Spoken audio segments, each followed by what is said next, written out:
ഭാര്യയുടെ അടുത്ത് തൊട്ട് ഇങ്ങനെ ഒരു ബുക്കുണ്ട്, അതിലിങ്ങനെ അജേഷ് എന്ന് പറയണം, അങ്ങനെ മരിയാനും ഇങ്ങനെ കൂട്ടുകാരുടെ അടുത്തൊക്കെ പറയാൻ ഭയങ്കരമായിട്ടുള്ളൊരു എക്സൈറ്റ്മെൻറ്റ് ഫീൽ ചെയ്തിരുന്നു. ആ എക്സൈറ്റ്മെൻറ്റ് തന്നെയാണ് ഇത് ചെയ്യണം ഇത് ചെയ്യണം ആക്ച്വലി ചെയ്യേണ്ട സിനിമയാണെന്ന് തോന്നലുണ്ടാക്കാനുള്ള കാരണം അതാണ്. ആ ഒരു എക്സൈറ്റ്മെൻറ്റ് ആ ബുക്കിന് ഉണ്ടാക്കാൻ പറ്റിയിട്ടുണ്ട്. അത് തന്നെയാണ് ഈ സിനിമ ചെയ്യാൻ ഉള്ള തീരുമാനം എടുക്കാനുള്ള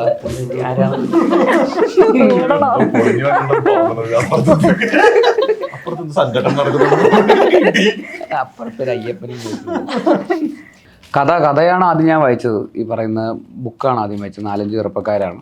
അത് ഞാൻ ഈ സിനിമ ചെയ്യാൻ വേണ്ടിയിട്ടെന്നുള്ള രീതിയിലാണ്, അല്ലാതെ അതിന് മുമ്പ് വായിച്ചതല്ല. അപ്പോൾ ഓമൻ ചേട്ടൻ്റെ ബുക്കുകളൊക്കെ മുമ്പത്തതും ഇപ്പോൾ സിനിമ എന്നുള്ള രീതിയിലല്ലാതെ ബുക്കുകൾ ഭയങ്കര ഇൻട്രസ്റ്റിംഗ് ആയിട്ട് തോന്നിയിട്ടുണ്ട് പല രീതിയിലും. അപ്പോൾ ആ ഒരു എക്സൈറ്റ്മെൻറ്റ് തോന്നി. ക്യാരക്ടേഴ്സിനൊക്കെ ഭയങ്കര ലിറ്ററേച്ചറിൻ്റേതായിട്ടുള്ളൊരു ബലം ഉണ്ടായിരുന്നു. എല്ലാ ക്യാരക്ടേഴ്സിനും കുറച്ച് ഡെപ്തും ലെയേഴ്സും. ലിറ്ററേച്ചർ സിനിമയാകുമ്പോൾ ഡെഫിനറ്റ്ലി അതിൻ്റെ ക്വാളിറ്റി എന്തായാലും അതിൻ്റെ റൈറ്റിങ്ങിൽ സിനിമയിലേക്ക് വരുമ്പോഴും ഉണ്ടാവുമല്ലോ. ക്യാരക്ടേഴ്സിലൊക്കെ ആണെങ്കിൽ നമ്മളത് അത്രയും ഡീറ്റെയിൽ ആയിട്ട് വായിക്കുകയാണ്. അപ്പോൾ നമുക്കും ആ ക്യാരക്ടർ സ്ക്രിപ്റ്റായിട്ട് എഴുതുമ്പോൾ അത്രയും ഡെപ്തിൽ ചിലപ്പോൾ നമുക്ക് കമ്മ്യൂണിക്കേറ്റ് ചെയ്യാനും കൺവേ ചെയ്യാനും ചിലപ്പോൾ പറ്റിയെന്ന് വരില്ല. പക്ഷേ പുസ്തകത്തിൽ അത് കുറച്ചുകൂടെ ക്ലിയർ ആയിട്ട് വരും. അപ്പോൾ നമുക്ക് ആ ക്യാരക്ടറിനോട് ഭയങ്കരമായിട്ടുള്ളൊരു അട്രാക്ഷനും ഒരു അഡിക്ഷനും തോന്നി. ആ അജേഷ് എന്ന് പറയുന്ന ക്യാരക്ടർ, പ്രത്യേകിച്ച് ആ book Ajesh, Mariano, Bruno, Steffi Graf, ഇങ്ങനെ ഈ ക്യാരക്ടേഴ്സ് നമുക്ക് ആ ബുക്ക് വായിച്ചു കഴിഞ്ഞിട്ട് നമ്മളവിടെ ഒറ്റ ഇരുപ്പിന് വായിച്ചു തീർക്കാനും പറ്റുന്ന ഒരു ബുക്കാണ്. അങ്ങനെ എല്ലാ ബുക്കുകളും ചിലപ്പോൾ അങ്ങനെ വായിക്കാൻ പറ്റില്ല. ഇത് ആ ബുക്ക് അങ്ങനെ ഒറ്റ സ്ട്രെച്ചിലിരുന്ന് വായിച്ചു കഴിയുമ്പോൾ ഈ ക്യാരക്ടേഴ്സ് ഇങ്ങനെ നമ്മളുടെ അടുത്ത് ഇങ്ങനെ നമ്മുടെ ചുറ്റുമുള്ള പോലെ നമുക്കിങ്ങനെ ഫീൽ ചെയ്യുമായിരുന്നു. അജേഷ് അതിൻ്റെ ഒരു എക്സൈറ്റ്മെൻറ്റ് വേറെയും പലരുടെ അടുത്ത് ഷെയർ ചെയ്യാനുള്ളൊരു ഇൻറ്റൻസിറ്റി നമുക്കുണ്ട്. ഭാര്യയുടെ അടുത്ത് തൊട്ട് ഇങ്ങനെ ഒരു ബുക്കുണ്ട്, അതിലിങ്ങനെ അജേഷ് എന്ന് പറയണം, അങ്ങനെ മരിയാനും ഇങ്ങനെ കൂട്ടുകാരുടെ അടുത്തൊക്കെ പറയാൻ ഭയങ്കരമായിട്ടുള്ളൊരു എക്സൈറ്റ്മെൻറ്റ് ഫീൽ ചെയ്തിരുന്നു. ആ എക്സൈറ്റ്മെൻറ്റ് തന്നെയാണ് ഇത് ചെയ്യണം ആക്ച്വലി ചെയ്യേണ്ട സിനിമയാണെന്ന് തോന്നലുണ്ടാക്കാനുള്ള കാരണം അതാണ്. ആ ഒരു എക്സൈറ്റ്മെൻറ്റ് ആ ബുക്കിന് ഉണ്ടാക്കാൻ പറ്റിയിട്ടുണ്ട്. അത് തന്നെയാണ് ഈ സിനിമ ചെയ്യാൻ ഉള്ള തീരുമാനം എടുക്കാനുള്ള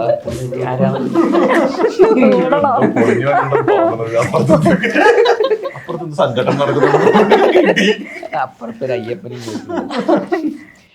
അത് തന്നെയായിരുന്നു ഇതിൻ്റെ കോർ റീസൺ. ആ ബുക്കിൻ്റെ ഒരു ക്വാളിറ്റിയാണ് ഫസ്റ്റ് ഇന്നാവുന്നത്. പിന്നെ ഈ പറയുന്ന പോലെ ഈ സിനിമയിലേക്ക് അതിൻ്റെ അഭിനേതാക്കളും കാസ്റ്റും ക്രൂവും ഇത്രയും നല്ല ടെക്നീഷ്യൻസ് എന്നൊക്കെ പറയുന്ന പോലത്തെ ഒരു സ്പേസിൽ പിന്നെ ആ ബുക്ക് തിരക്കഥയാവുന്നതെന്ന് പറയുന്ന പോലത്തെ ഒരു ഇത്തിരി ട്രിക്കി ഏരിയ ഉണ്ട്. അത് ഇച്ചിരി അത്ര എളുപ്പമല്ല. ബുക്ക് എപ്പോഴും അങ്ങനെ തന്നെ സിനിമയാക്കാൻ പറ്റില്ല.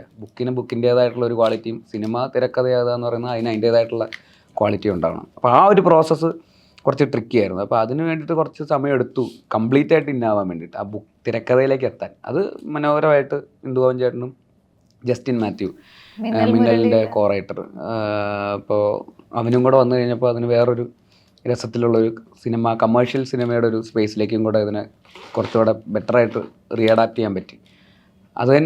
എല്ലാം കൂടെ വന്നു കഴിഞ്ഞപ്പോൾ നമുക്കിതൊരു ഒരു സിനിമയായിട്ട് ഇതും കൂടെ ബുക്ക് വായിച്ചവർ പലപ്പോഴും സിനിമ കാണുമ്പോൾ നിരാശപ്പെടാറുണ്ട്.